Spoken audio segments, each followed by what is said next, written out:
araw mga kasipag. Ngayon nga pala ay araw ng Tuesday.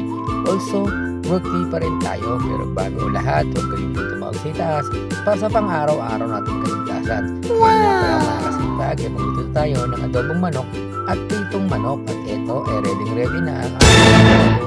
At syempre, ang ating lulutuin na manok. At dito nga mga kasipag, nagsimulan ako maghiwa ng rekado na kailangan sa ating lulutuin ngayong araw. At eto nga mga kasipag, ay naghiwa na rin ako ng luya, sibuyas, at syempre, ang bawang.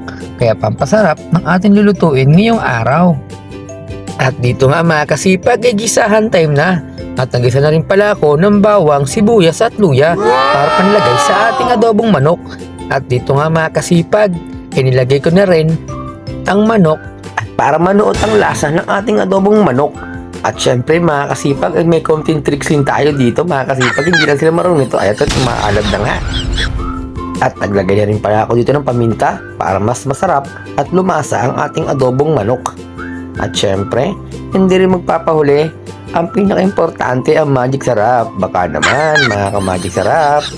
At syempre, hindi magpapahuli ang Knorr liquid seasoning natin. Baka naman, para naman syempre mas manuot ang lasa ng ating adobong manok.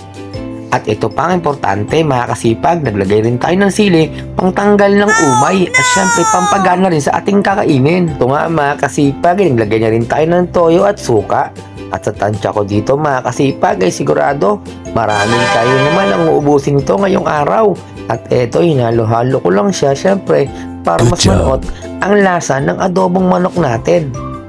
At syempre, kung ayaw nyo ng adobo ko, di magpritong chicken naman tayo na talaga namang mas papasarap sa ating ulam ngayong araw. Matapos nga ang 15 minutes, ay eto na ang finished product natin. At eto mga kasipag, tansya ko, ay talaga namang uubusin na naman ito ang dalawang gatang na sinain ko. At eto mga kasipag, kung mapapansin nyo, talaga namang sa itsura pa lang, talaga namang napakasarap na ito.